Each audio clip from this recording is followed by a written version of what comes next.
Africains, Africaines, bonjour. Ivoiriens, Ivoiriennes, bonjour. Chers descendants d'Afrique dispersés partout dans le monde et dans les Caraïbes, bonjour. Nous sommes aujourd'hui le 18 avril 2025. Je suis Marie-Gabrielle Taka et je vais faire encore une autre vidéo. Veuillez bien excuser mon intrusion dans votre téléphone. Mais nous sommes à une époque, à une période très cruciale de l'histoire de notre pays. Et la bataille de communication est quelque chose qu'il ne faut pas négliger. Jusque-là, quand je regarde en arrière, je vois que nous avons beaucoup négligé la communication. Et malheureusement pour nous, ça nous a joué des tours. Aujourd'hui, nous avons les réseaux sociaux. Il faut donc s'en servir pour essayer d'apporter sa part de vérité. Il ne faut pas négliger certaines vidéos que des gens font sous prétexte que ce n'est pas important. Tout est important. Toute information qui a tendance à noircir l'image, noircir la réputation de quelqu'un, surtout celle du président Laurent Gbagbo, il ne faut pas prendre ça à la légère. Et nous autres qui sommes autour, qui l'apprécions pour sa politique, ne devons pas rester insensibles, ne devons pas nous taire. Voilà. Encore une fois, je vais répéter, ne négligez pas les messages, les vidéos qui sont faites sous prétexte que ce n'est pas important. Toute information est importante et vous ne pouvez pas mesurer jusqu'où ça peut faire des dégâts. Chaque jour qu'une mauvaise information est passée, ça va s'aimer une graine dans le cœur d'une personne. Alors, il ne faut pas jouer avec ça. Il y a quelques jours que quelqu'un m'a envoyé une vidéo que nous allons écouter ensemble. Et puis moi-même, je suis allé prendre la vidéo dont il est question dans cette vidéo qu'on m'a envoyée, que je vais vous faire écouter. Ne négligeons aucune information qui passe. Ne balayons pas du revers de la main toute vidéo. Parce que quand c'est nocif, c'est nocif. Le titre de cette vidéo, c'est « Mettez vos enfants à l'école ». Le credo du prochain gouvernant, ça doit être l'école gratuite et obligatoire sous peine de poursuite judiciaire aux parents qui ne vont pas s'exécuter. Ici où moi je vis là, l'école est obligatoire. Ça dit que c'est pas possible même qu'un enfant n'aille pas à l'école. Ici là, les jours d'école là, vous n'allez pas voir un enfant dans les rues. Hein? Aucun, j'ai pas encore vu. Les enfants ne sont pas dans les rues. Ils sont à l'école. Parce que c'est comme ça. C'est le gouvernement même qui va t'envoyer, en fonction de ton adresse, les écoles qui sont dans ton environnement pour que tu ailles inscrire les enfants. Nous sommes en 2025 et on continue de ne pas mettre les enfants à l'école. L'école n'est pas la garantie de la réussite sociale, c'est vrai. Mais l'école te permet de savoir lire et savoir écrire. Parce que s'exprimer en français, là, ça ne veut pas dire qu'on n'est pas analphabète. Il y a des gens qui s'expriment très bien, mais qui sont analphabètes. Et c'est contre ça là qu'on doit lutter. L'analphabétisme qu'on a transformé, on a transposé dans la politique et qui fait beaucoup de dégâts. Mettez vos enfants à l'école. Je vais d'abord présenter la vidéo du président Gbagbo. Je vais ensuite vous faire écouter la vidéo dont il est question. Et je vais vous dire ce qu'il en est ici par rapport à ce qui est dit dans ces deux vidéos. C'est parti, on va écouter d'abord la vidéo du président. La vidéo intégrale qu'on m'a envoyée dure 42 minutes. C'est son discours qu'il a eu à faire à Dabou. Elle dure 42 minutes, mais je ne vais pas vous faire écouter toutes les 42 minutes. Je vais vous faire écouter seulement la partie, la partie que la personne a eu à prendre. Et puis, on va écouter ce qu'elle a dit. Vous allez voir que la personne a pris une autre partie de cette partie. Vous voyez, vous allez comprendre. C'est regrettable et c'est dommage. Mettez vos enfants à l'école.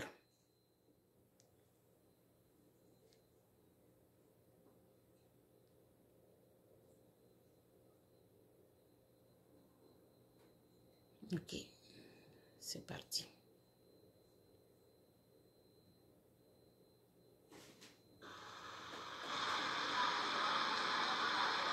Et puis la démocratie. Je me bats depuis longtemps pour la démocratie, mais ce n'est pas pour jouer. Ici en Côte d'Ivoire, si on n'a pas la démocratie, qu'est-ce qu'on va faire? Quel système politique allons-nous utiliser?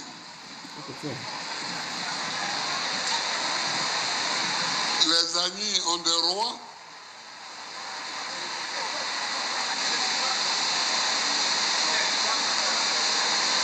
Les régions du sud ici ont des générations. Et il y a une génération qui prend le pouvoir à un moment donné. Après, c'est une autre génération.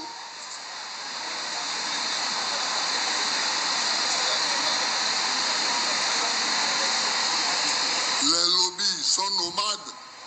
Donc, eux, ils n'ont pas de système assis.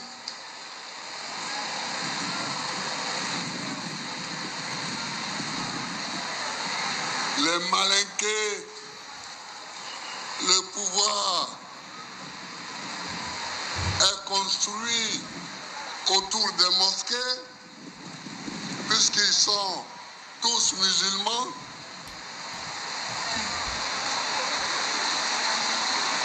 Et puis il y a les crews, où il n'y a pas de pouvoir centralisé. Alors on va prendre quel modèle?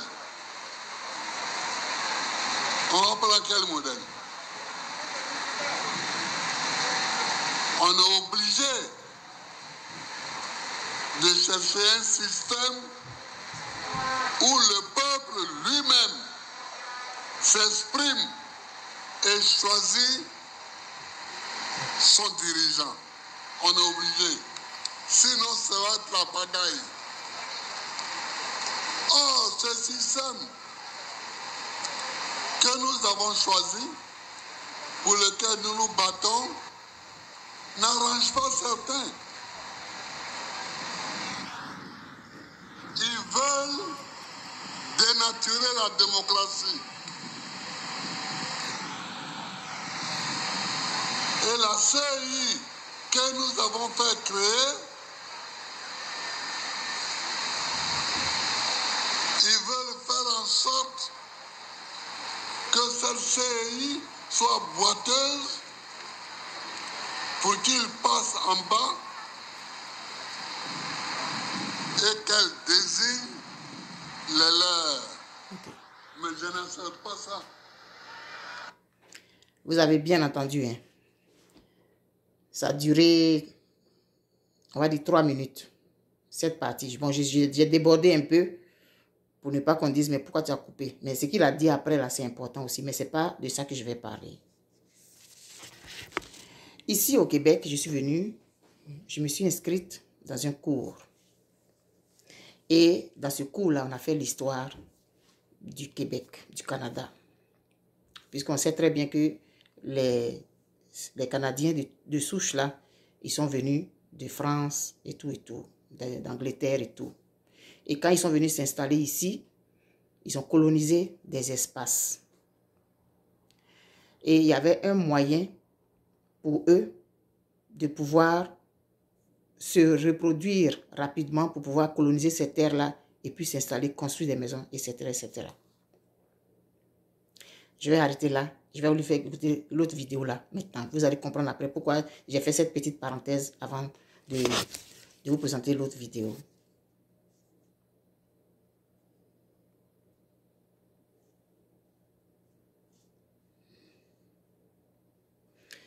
Et donc, on m'envoie une vidéo de Kimiaka là.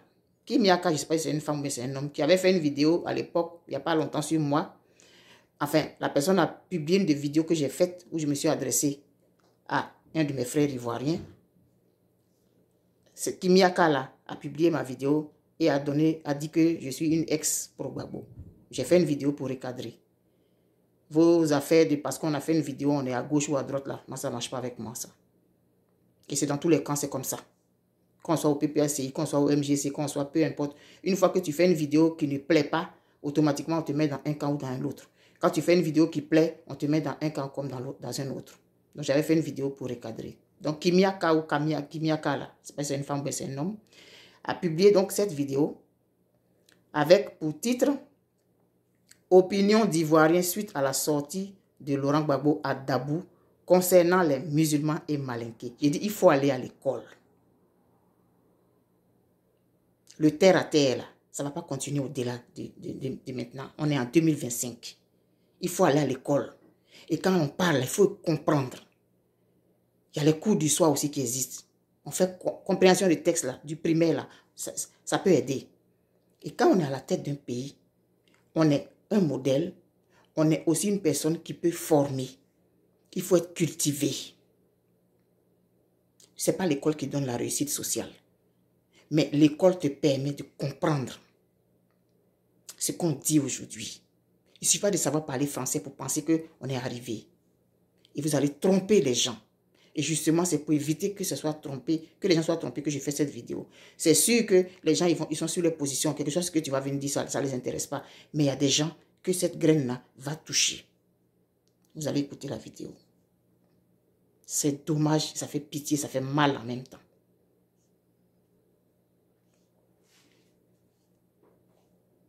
Des gens qui viennent pour massacrer les musulmans en Côte d'Ivoire. Parce que pour lui, une fois que tu es musulman, tu n'as pas droit. Quelqu'un qui cherche à détruire le pays, c'est pas moi qui l'ai dit. On va écouter son propos une dernière fois encore. Le pouvoir est construit autour des mosquées, puisqu'ils sont tous musulmans.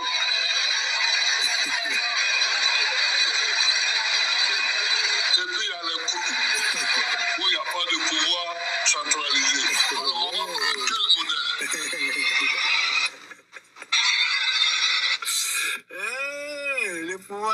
Le pouvoir est construit.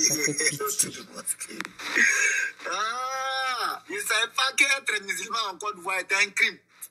Il ne savait pas. Merci de nous avoir ouvert les yeux.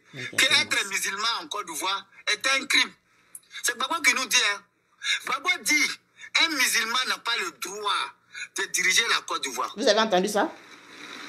Gbagbo dit, un musulman n'a pas le droit d'être à la tête de ce pays. Vous avez entendu ça? Gbagbo dit, un malinqué n'a pas le droit de diriger la Côte d'Ivoire. Vous avez d'Ivoire. entendu ça?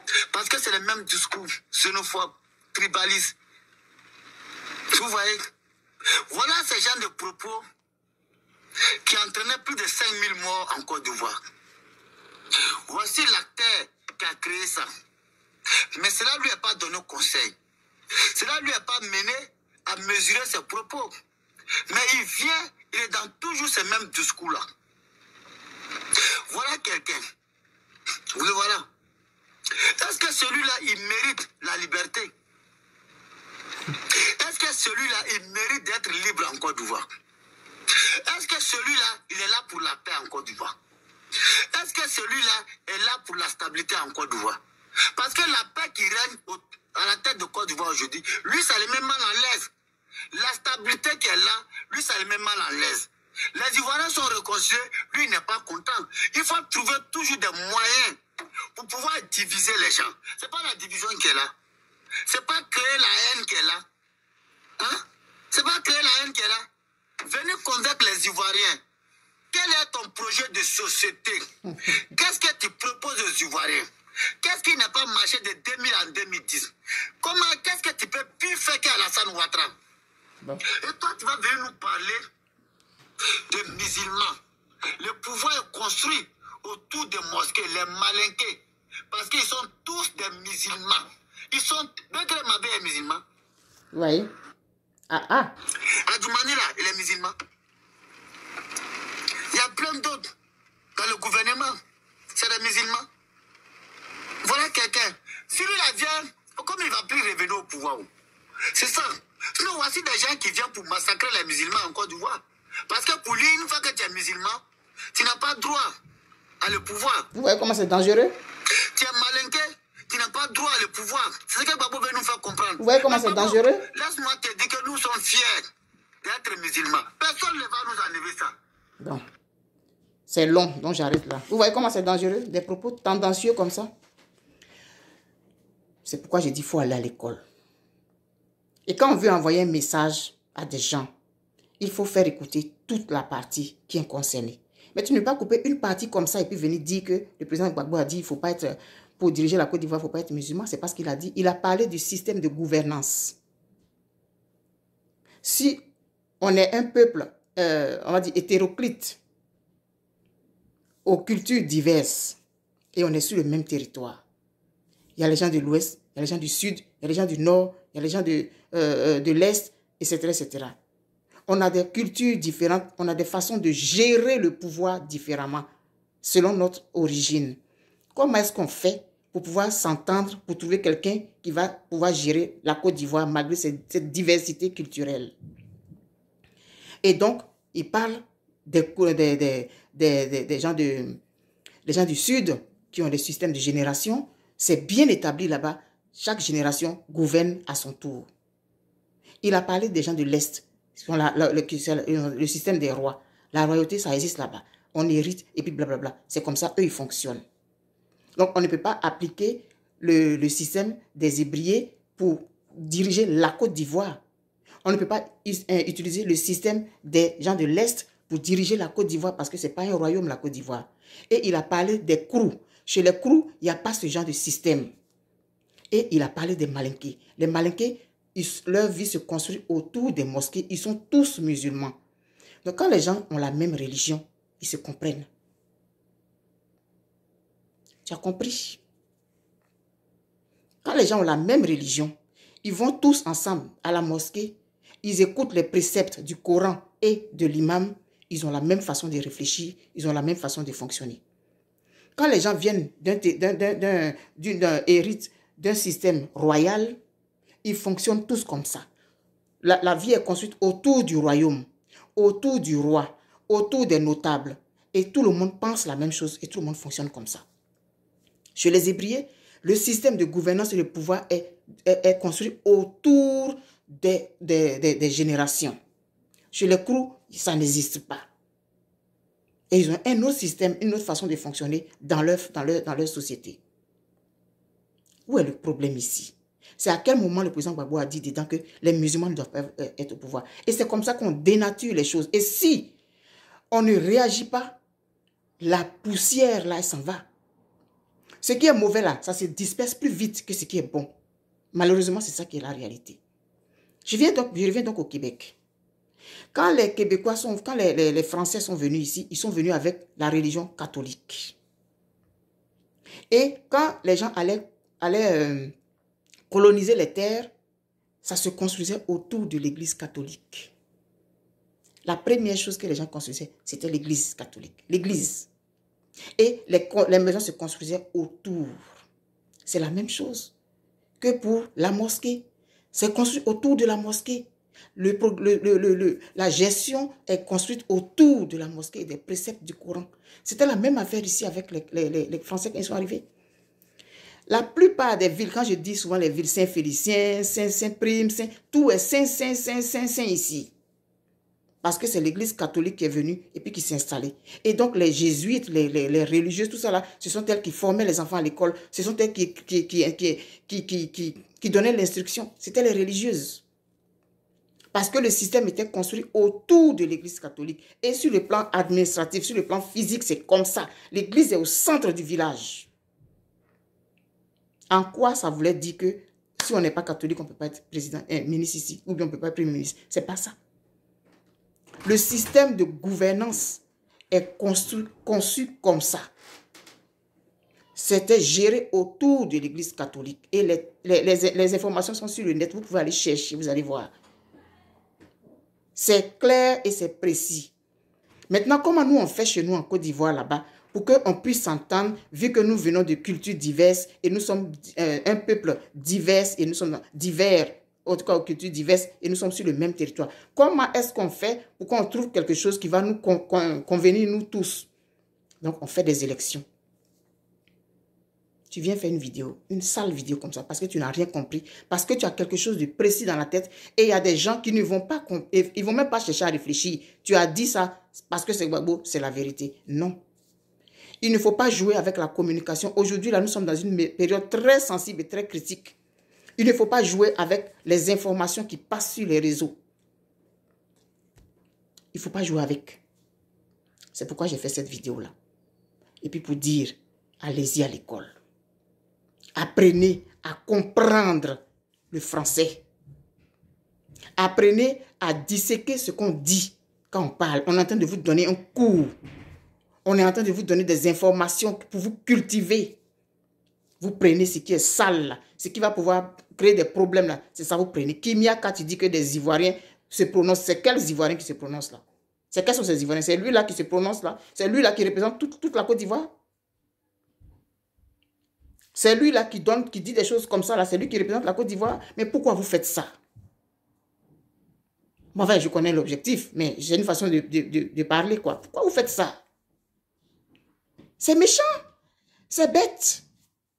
Et c'est idiot. Désolé. Réécoutez l'extrait que je vous ai mis. Je vais mettre le lien de la vidéo du président dans celui qui a envie d'aller écouter pour s'informer. Donc, on fait une commission électorale qui va se charger de gérer les informations, gérer les élections. Mais on se rend compte qu'il y a une part, cette CEI veut que ce soit son candidat qui soit au pouvoir. Donc, on truque les informations, on tronque les choses. Ça, c'est pas quelque chose qu'on peut dire ça. En quoi est-ce que ça dit que si on est musulman, on ne doit pas venir au pouvoir? Oui, dans le système malinqué, c'est construit autour de la mosquée. Ils sont tous de la même religion. C'est plus facile. Mais on parle de village. On ne parle pas d'un pays. Au Québec, ici, c'est comme ça que ça s'est construit. Autour de l'église catholique. Ils étaient tous catholiques. Ils partaient à l'église. Et c'est là-bas que le prêtre donnait les instructions. C'est là-bas que ce que le prêtre disait là. C'est ce qu'on faisait. C'est la même affaire chez les malinqués. C'est ce qu'on dit à la mosquée. Que les gens écoutent ce que l'imam dit parce qu'on considère qu'il représente Dieu. On se base sur le Coran. C'est la même chose. Ils se basent sur la Bible. Et c'est comme ça que le Québec a été construit autour de l'église catholique. Savoir parler français là. Ça ne dit pas qu'on n'est pas analphabète. Il ne suffit pas de parler, aligner les mots en français pour penser qu'on est intellectuel. Non. Alors, ce message, je l'adresse à ceux que ça peut intéresser. Ne prenez pas ces informations qu'on balance sur les réseaux sociaux à la légère. Nous sommes actuellement dans une guerre de communication. Il faut être prompt à réagir, il faut être proactif. Que celui à qui ça va faire du bien, cette information que j'ai donnée sur le Québec et la façon dont j'ai disséqué le discours du président Laurent Gbagbo, si ça peut vous faire du bien, tant mieux. Si ça ne vous arrange pas, désolé. Bye bye.